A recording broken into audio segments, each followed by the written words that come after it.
Hello everyone, स्वागत है आप सभी का मेरे YouTube video channel Gargi online classes में। आज के इस वीडियो लेक्चर में हम फिजिकल ज्योग्राफी का ही वीडियो सीरीज को आगे बढ़ाएंगे और एक नया चैप्टर डिस्कस करेंगे। चट्टानें क्या होती है और उसके मुख्य मुख्य प्रकार कौन कौन से होते हैं। तो इस वीडियो को शुरू करने से पहले आप सभी लोगों से मेरी एक जनरल सी रिक्वेस्ट ये रहेगी कि यदि आप इस YouTube वीडियो चैनल पर नए हैं, अभी तक मेरे इस चैनल को सब्सक्राइब नहीं किया है, तो प्लीज आपकी YouTube स्क्रीन पर जो सब्सक्राइब लिखा हुआ है आप प्लीज उसको प्रेस कर लीजिए।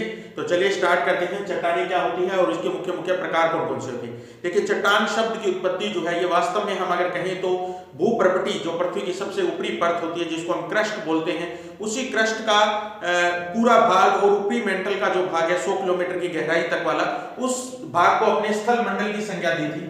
शायद पिछले वीडियो अगर आपने देखे हो तो हमने देखा था वो जो स्थल मंडल वाला भाग है, वो स्थल मंडल वाला भाग पूरा का पूरा चट्टानों से निर्मित है और इसको अंग्रेजी में हम लिथोस्फीयर बोल रहे हैं, लिथोस्फीयर। तो ये जो लिथोस्फीयर शब्द है यही लैटिन भाषा के एक शब्द से बना है, लिथोस शब्द से, और इस लिथोस शब्द का अर्थ ही अपने आप में होता है चट्टान या रोक। तो एक तरीके से देखें तो स्थल मंडल का जो पूरा निर्माण है वो विभिन्न प्रकार के चट्टानों से हुआ है। कहने का मतलब भूप्रपटी या धरातल से 100 किलोमीटर की गहराई तक मिलने वाले जो हमारे पास संरचनाएं हैं अलग अलग प्रकार की, उनको हम क्या बोल रहे हैं, चट्टानें बोल रहे हैं। तो ये चट्टानें जो है ये स्थल मंडल का ये जो भाग है ये मुख्य रूप से अगर हम कहें तो विभिन्न प्रकार के खनिजों का मिश्रण है एक तरीके से, या खनिजों का समूह है हमारे पास जिसमें अलग अलग प्रकार के खनिज समूह पाए जाते हैं। तो चट्टानें एक तरीके से कहें तो एक या एक से अधिक खनिजों का समूह होती है या खनिजों से जिसका निर्माण होता है वो हमारे पास होती है चट्टानें। अब खनिजों के आधार पर हम ये कह सकते हैं कि कुछ चट्टानें ऐसी होती है जो केवल एकल खनिज से निर्मित होती है, यानी कि उनमें खनिजों का मिश्रण नहीं पाया जाता है या खनिजों का समूह से वो नहीं बनती है। इसके अलावा जो दूसरी चट्टानें बनती है वो खनिजों के समूह से मिलने वाली या मिश्रित रूप से बनने वाली चट्टानें होती है। बहु खनिज समूह होती है, बहुत सारे खनिज, दो या दो से अधिक खनिज उसमें जुड़ते हैं। तो कई बार प्रश्न यहां से बन जाता है कि कौन सी एक चट्टान जो है वो एकल खनिज का उदाहरण है। तो इसमें दो तीन नाम है जो आपको स्पेशली याद रखने हैं। सैंडस्टोन हमारे पास बालू का पत्थर जिसको हम बोलते हैं, इसके बाद में लाइमस्टोन हमारे पास जिसको आप चूना पत्थर बोलते हो, और इसके अलावा मार्बल जो है, संगमरमर जिसको हम बोलते हैं, ये मुख्य उदाहरण है किसके, एकल खनिज चट्टानों के। यानी कि इनका निर्माण केवल एक ही प्रकार के खनिज से हुआ है, इसलिए इनमें खनिजों का मिश्रण नहीं पाया जाता है। इसके अलावा हमारे पास जितनी भी चट्टानी समूह बसती है, चाहे ग्रेनाइट ले लो आप, फेल्सपार ले लो आप, ग्रेनाइट है, फेल्सपार है, तो ये जितने भी अन्य उदाहरण आएंगे वो सारे क्या है हमारे पास समूहित या मिश्रित चट्टानों के उदाहरण रहेंगे हमारे पास। एकल खनिजों के रूप में आपको तीन ही मुख्य उदाहरण याद रखने हैं जो परीक्षा की दृष्टि से हमारे पास इंपॉर्टेंट है। चलिए, अब ये जो खनिजों का समूह हम बोल रहे हैं तो हम अगर बात करें कि कौन कौन से खनिजों के समूह जो है वो चट्टानों का निर्माण करते हैं, तो मुख्य रूप से हमारे पास चार ही समूह है खनिजों के जो चट्टानों का निर्माण करते हैं। इसमें सबसे महत्वपूर्ण समूह होता है सिलिकेट समूह। सिलिकेट समूह टोटल मिलने वाली चट्टानों का लगभग 87% भाग जो है, 87% भाग जो है सबसे ज्यादा वो सिलिकेट समूह के द्वारा बनाया जाता है। यानी कि आप कहने को हम ये कह सकते हैं कि लगभग हर चट्टान के अंदर सिलिकेट समूह की मात्रा पाई जाएगी। इसके बाद में दूसरे नंबर पर हमारे पास जो चट्टानी समूह बचता है वो सिलिकेट के बाद में कार्बोनेट है, इसके बाद में हमारे पास ऑक्साइड है, ऑक्साइड समूह है, और इसके बाद में हमारे पास अगर देखें तो सल्फाइड समूह भी है, सल्फाइड समूह। तो ये मुख्य रूप से चार खनिज समूह जो हैं वो हमारे पास चट्टानों का निर्माण करते हैं। अब सबसे ज्यादा जो हमारे पास यहां से प्रश्न पूछा जाता है कई बार कि निम्न में से कौन सा एक खनिज समूह सर्वाधिक चट्टानों का निर्माण करता है, तो हमारे पास सिलिकेट है, यानी कि सिलिका की मात्रा जो है वो हर चट्टान के अंदर लगभग पाई ही जाती है। अब सिलिकेट जो है ये कौन कौन से खनिजों से मिलकर बनता है या कौन से ऐसे खनिज हैं जो सिलिकेट समूह का निर्माण करते हैं, तो आपको ध्यान रखना है इसके अंदर मुख्य रूप से हमारे पास 6 ऐसे खनिज हैं या मिनरल्स हैं जो सिलिकेट समूह के साथ जुड़े हुए होते हैं, उनके आपको नाम जरूर याद रखने हैं। तो इसमें अगर हम बात करें तो सबसे पहले मैं बात करूंगा फेल्सपार की, फेल्सपार की, इसके बाद में एम्फीबोल, एम्फीबोल, ठीक है, इसके बाद में देखें तो हम क्वार्ट्ज, ठीक, इसके बाद में हम आगे बात करें तो पायरोनिक्स, पायरोनिक्स, ठीक है, 4 नंबर पे। इसके बाद में हम अब्रक या माइका की बात करेंगे, अब्रक या माइका, और 6 नंबर पे आप अगर याद रखें तो ऑल्विन, ऑल्विन। ये मुख्य रूप से 6 ऐसे खनिज या मैं कहूं तो 6 ऐसे मिनरल्स हैं जो चट्टानों के अंदर सबसे ज्यादा मात्रा में पाए जाते हैं। तो आपको जरूर इनके नाम याद रखने हैं, जिसमें फेल्सपार और एम्फीबोल्स की मात्रा जो है वो सबसे ज्यादा होती है। तो आप चाहे किसी भी शॉर्ट ट्रिक के माध्यम से आप इनको याद कर सकते हैं। जैसे अगर एक एक शब्द इनके उठाएं शुरुआत वाले, तो F for feldspar, A for amphibole, Q for quartz, P for pyroxenes और अब्रप्ट माइका M ले लीजिए आप, और ऑल्विन का O ले लीजिए। तो अगर सबको अपने मिला दें तो आप एक जनरल सी नाम याद रख लीजिए, FAQ PM, ठीक है। इस तरीके से कैसे भी याद रख लीजिए FAQ, जैसे आपके सोशल मीडिया एप्स पर कई बार लिखा हुआ आता है FAQ, फ्रैंकली आस्क्ड क्वेश्चन, ठीक है। तो ये वही हो सकता है। पीएमओ से आप कैसे भी जोड़ लो, प्रधानमंत्री ऑफिस जोड़ लो, तो प्रधानमंत्री ऑफिस से आप फ्रैंकली क्वेश्चन आस्क कर सकते हैं। तो वैसे करके आप इसको याद रख लीजिए। तो सिलिकेट समूह के अंदर मुख्य रूप से हमारे पास जो प्रकार पाए जाते हैं वो 6 प्रकार के खनिज जो है वो सिलिकेट समूह का निर्माण करते हैं। तो चट्टानें एक तरीके से हमने देख लिया है कि खनिजों का समूह होती है, और उस खनिज समूह में अगर हम देखें तो मुख्य रूप से हमारे पास 4 हैं। इनमें सबसे ज्यादा मात्रा में सिलिकेट आता है। अगर ज्यादा ही डीप क्वेश्चन अगर पूछेगा कोई तो इनका क्रम पूछा जा सकता है आपसे।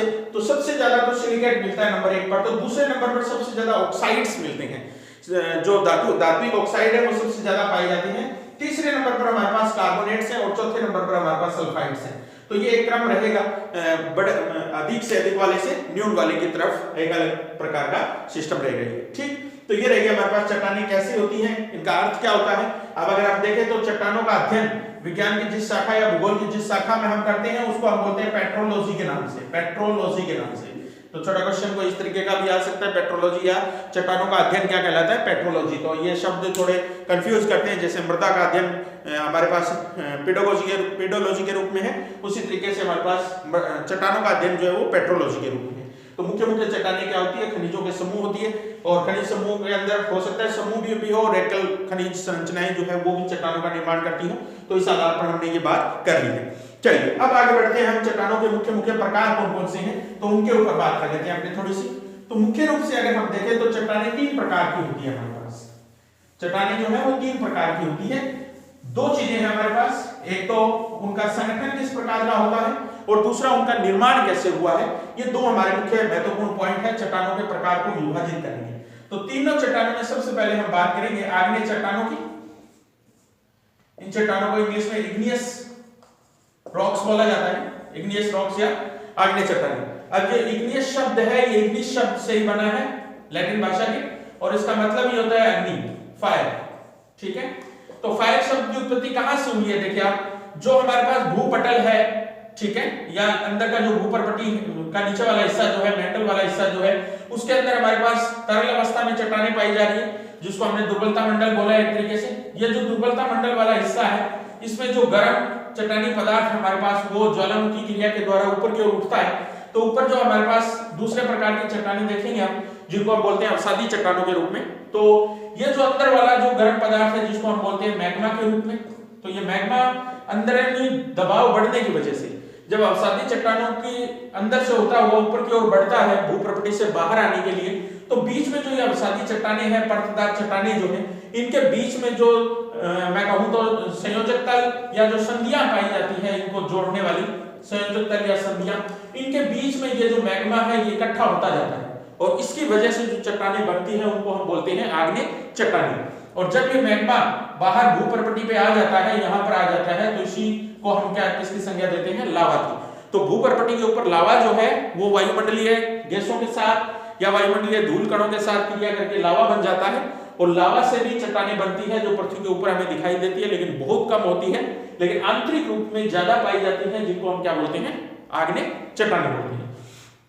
तो मुख्य रूप से अगर हम देखें तो ज्वालामुखी क्रिया से जो ऊपर उठता हुआ लावा जो होता है, वही लावा अवसादी चट्टानों की परतदार संरचनाओं के बीच में संधियों और उनके संयोजक तलों के बीच में जमकर जो चट्टानें बनाता है, उनको हम क्या बोलते हैं, आग्नेय चट्टानें बोलते हैं। तो पृथ्वी जब उत्पन्न हुई थी तो सबसे पहले जो चट्टानें निर्मित हुई थी वो आग्नेय प्रकार की चट्टानें थी, इसलिए अपने इनको प्राथमिक चट्टानों की संज्ञा भी देते हैं, क्योंकि सबसे पहले बनी है, इसलिए इनका नाम क्या है, प्राथमिक चट्टानें या प्राइमरी रॉक्स इनको बोलते हैं। इसके अलावा हम इनको मूल चट्टानें भी बोल सकते हैं, क्योंकि अन्य जो चट्टानें बनी हैं वो इन्हीं मूल चट्टानों के बाद में बनी है या इन्हीं से बनी है, इसलिए इनका नाम हम क्या रख देते हैं, मूल चट्टानें भी रख देते हैं।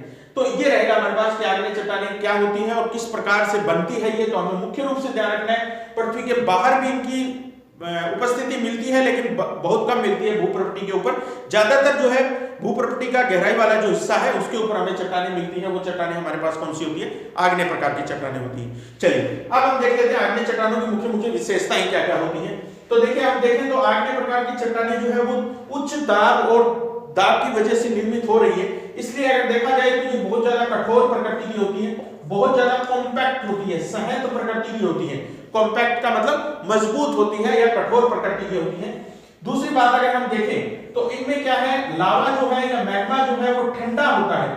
ठंडा होने की वजह से जो चट्टानें बन रही है वो हमारे पास आग्नेय चट्टानें हैं। तो ये ठंडा होने की गति के आधार पर इसके अंदर क्या बनते हैं? क्रिस्टल बनते हैं। क्रिस्टल का मतलब आपको अलग अलग सुव्यवस्थित तरीके से अलग अलग प्रकार के कण आपको मिलेंगे, उनको हम बोलते हैं क्या? क्रिस्टल। तो क्रिस्टल छोटे या बड़े किसी भी प्रकार के हो सकते हैं। अगर लावा तेजी के साथ ठंडा होता है तब तो बनने वाले क्रिस्टल जो है वो बहुत छोटे होते हैं, छोटे छोटे क्रिस्टल वाली चट्टान बनती है। लेकिन अगर लावा के ठंडी होने की गति बहुत धीमी है या देरी से ठंडा होता है तो बनने वाले क्रिस्टल जो है वो हमारे पास क्या रहेंगे? बहुत ज्यादा बड़े क्रिस्टल्स बनते हैं। तो आग्नेय चट्टानों की क्रिस्टल पाए जाते हैं उनमें, और उनका छोटा या बड़ा होना ये किस बात पर निर्भर करता है कि लावा या मैग्मा जो है वो किस गति से ठंडा होता है, इसके ऊपर निर्भर करता है। तीसरी बात देखिए, क्रिस्टल फॉर्म में पाई जाती है, इसलिए इनमें परतदार संरचना इनकी नहीं होती है। ये क्रिस्टल फॉर्म के अंदर ही पाई जाती है, परतों के रूप में इनमें नहीं पाई जाती है। चौथी बात, बहुत अधिक टेम्परेचर है, बहुत अधिक तापमान के ऊपर ये बन रही है, इसलिए इनमें किसी प्रकार का कोई जीवाश्म भी नहीं पाया जाता है, जैसा अवसादी चट्टानों के अंदर मिलता है। यानी कि पशु पक्षी या जीव जंतुओं के अवशेष नाम की चीज इन चट्टानों में नहीं पाई जाती है। चलिए 5वें नंबर पर हम बात करें तो इनके अंदर रंध्र नहीं पाए जाते हैं। कहने का मतलब कठोर है, बहुत ज्यादा संहत है, इसलिए इनमें रंध्रों का अभाव होता है। मतलब अगर पानी गिरेगा इनके ऊपर तो पानी नीचे नहीं जाएगा चट्टान से, क्योंकि उसके अंदर रंध्रों का क्या है? बहुत ज्यादा अभाव है। छठी बात अगर हम देखें तो बहुत ज्यादा मजबूत होने की वजह से जल्दी से इन चट्टानों का अपरदन नहीं होता है, इरोजन की क्रिया नहीं होती है। यानी कि जो बाहरी जल है, वायु है, मिट्टी है, उसका प्रभाव जो है वो इन चट्टानों पर बहुत कम होता है। ठीक है।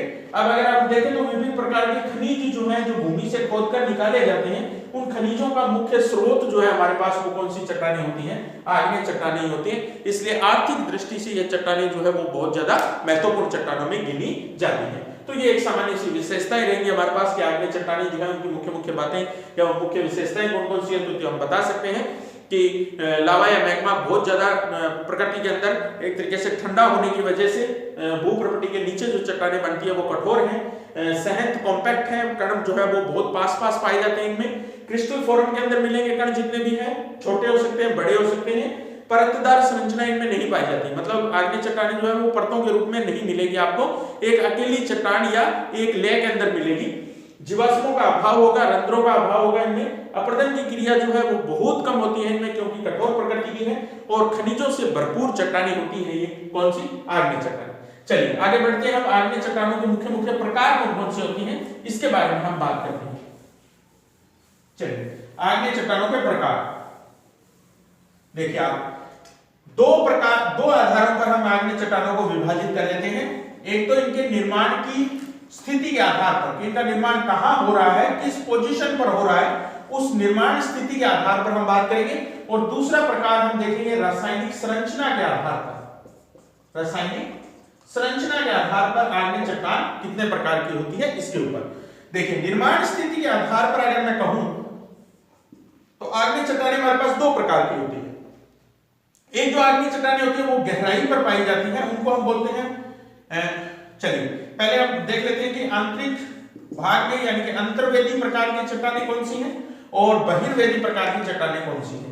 यानी कि जो भूप्रकृति के बाहर या ऊपर मिलती है उनको बहिर्वेदी बोल रहे हैं, और जो भूप्रकृति के नीचे मिलती है हमें उनको हम क्या बोल रहे हैं? अंतर्वेदी बोल रहे हैं, इंट्रोसिव प्रकार की चट्टानें बोल रहे हैं। देखिए अंतर्वेदी प्रकार की चट्टानें गहराई के आधार पर दो प्रकार की होगी हमारे पास। एक तो होती है प्लूटोनिक चट्टान, और दूसरी होती है उनको बोलते हैं मध्यवर्ती या अधोवितरीय चट्टानें।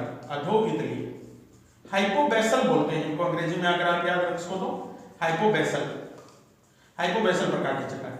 दो प्रकार की चट्टानें। प्लूटोनिक शब्द का अर्थ हम सीधा सीधा गहराई से लेते हैं, तो पृथ्वी के नीचे बहुत अधिक गहराई पर मिलने वाली चट्टानें जो होती हैं, आग्नेय चट्टानें जो होती है, जहां से मैं कहूं तो मैग्मा जो है वो बनना शुरू हुआ है, ऊपर की ओर बढ़ना शुरू हुआ है, तो सबसे पहले जो चट्टानें बनती हैं अवसादी चट्टानों के बीच में मैग्मा के निक्षेपण की वजह से, उन चट्टानों को हम बोलते हैं प्लूटोनिक प्रकार की चट्टानें। तो मुख्य रूप से अगर हम देखें तो जैसे ग्रेनाइट चट्टानें हैं वो प्लूटोनिक का उदाहरण है, ठीक है।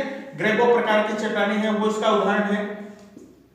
इसके अलावा हम देखें तो पायराइट प्रकार की जो चट्टानें हैं या पेरिडोटाइट प्रकार की जो चट्टानें हैं, पेरिडोटाइट जिनसे दुर्बलता मंडल का निर्माण होता है एक तरीके से, वो पेरिडोटाइट प्रकार की चट्टानें जो है वो भी हमारे पास किसका उदाहरण रहेगी, प्लूटोनिक प्रकार की चट्टानों का उदाहरण रहेगी। मतलब अधिक गहराई के अंदर मिलने वाली चट्टानें जो है वो कौन सी होती है, प्लूटोनिक चट्टानें होती है। मुख्य रूप से उदाहरण आप याद रख सकते हैं इसमें। दूसरे प्रकार की चट्टानें होती हैं मध्यवर्ती या अधोवितलीय।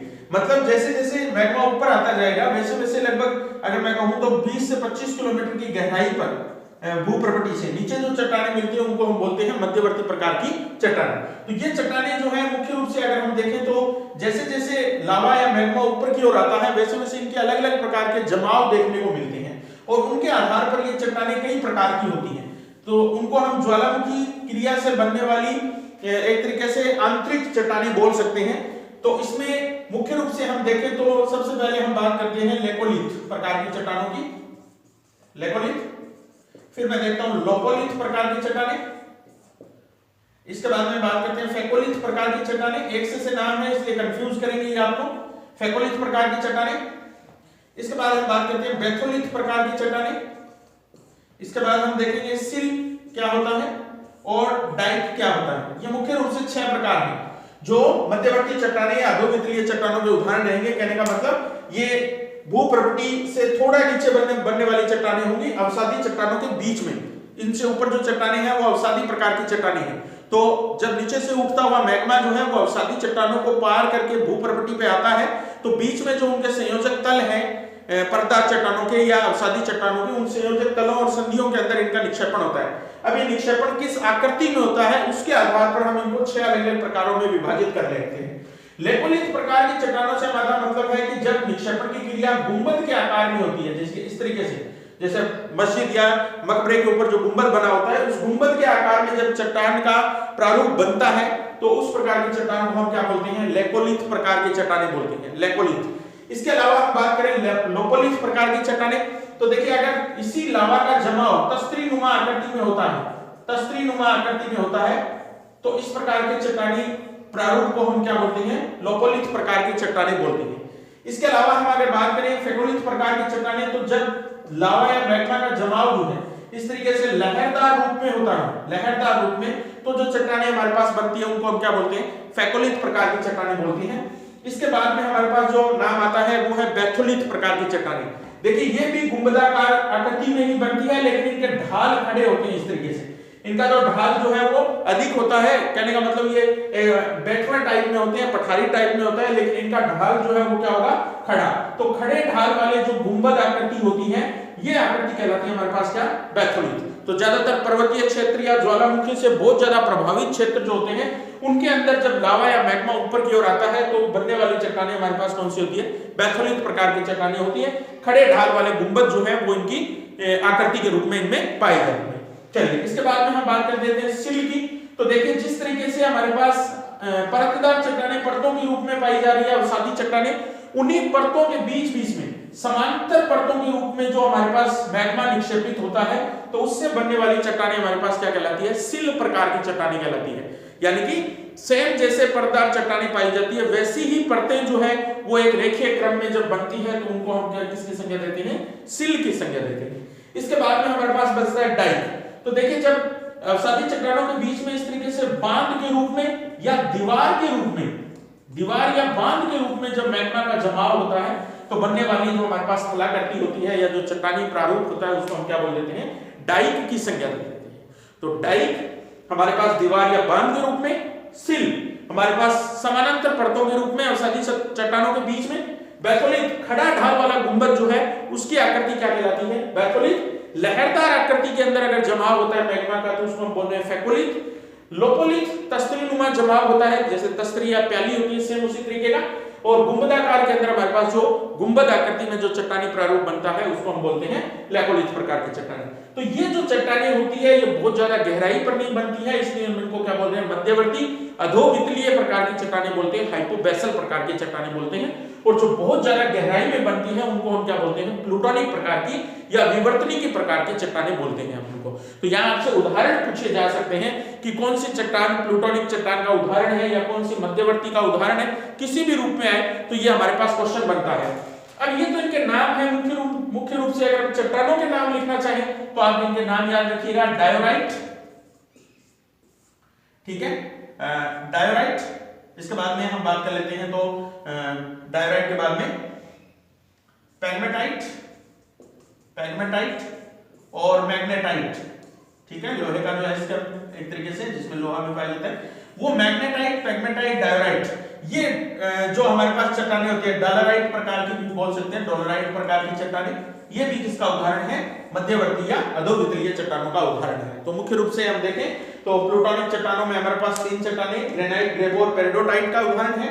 और अगर अध्यवर्ती या हमारे पास हाइपोबैसल की बात करेंगे तो हमारे पास डायोराइट, पैग्मेटाइट, डोलेराइट और मैग्नेटाइट, ये 4 नाम जो है आप मध्यवर्ती या अधोवितलीय में याद रखें। और इसके विभिन्न रूप कौन कौन से हो सकते हैं, यानी कि ज्वालामुखी क्रिया से बनने वाली ये आंतरिक संरचनाएं हैं जिनको अपने अंतर्वेदी संरचनाएं बोल रहे हैं, अंतर्वेदी संरचनाएं बोल रहे हैं, ये कौन कौन सी हैं। तो ये निर्माण स्थिति के आधार पर हमने पहला प्रकार पढ़ लिया है, कौन सा, अंतर्वेदी प्रकार की आग्नेय चट्टानों के रूप में। अब हम बात करते हैं जब लावा जो है या मैग्मा जो है वो पृथ्वी का ऊपर की ओर बढ़ता हुआ क्रस्ट को पार करके जब भूपर्वती के ऊपर आ जाता है तो वायुमंडलीय गैसें जो है वो भी इसके ऊपर इफेक्ट डालती है, धूल कण जो है वो भी इसके ऊपर इफेक्ट डालते हैं। और धीरे धीरे करके ये जब मैग्मा ठंडा होता जाता है तो ये किसका रूप ले लेता है, लावा का रूप ले लेता है। और यही लावा जो है वो जमकर किसका निर्माण करता है, ज्वालामुखी चट्टानों का निर्माण करता है। तो पृथ्वी के भूपर्वती के ऊपरी भाग पर मिलने वाली जो चट्टानी है, जो धरातल के ऊपर मिलने वाली चट्टानी है वो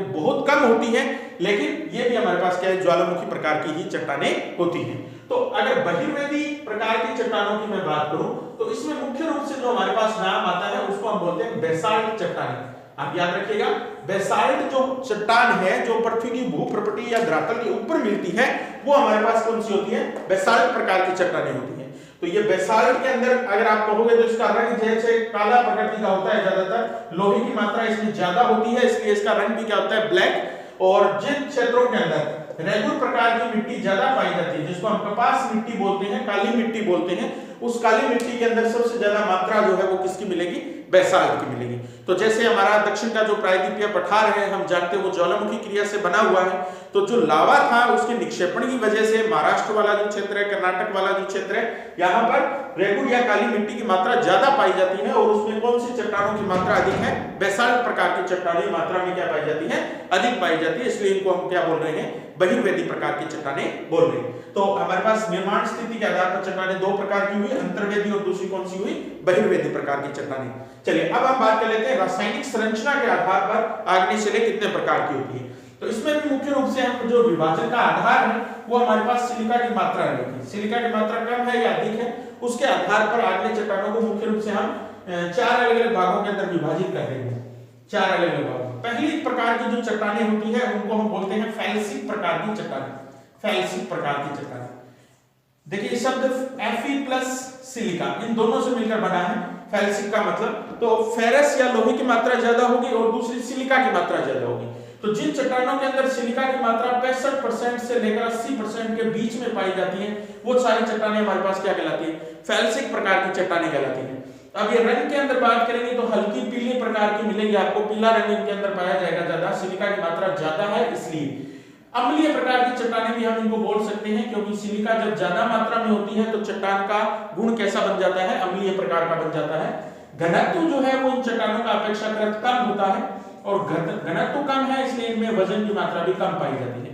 लेकिन ये चट्टानें कठोर प्रकृति की होती हैं इसलिए इनमें अपर्दन की क्रिया जो है वो बहुत कम होती है। कठोर प्रकृति की चट्टानें होती है कौन सी, फेल्सिक प्रकार की चट्टानें।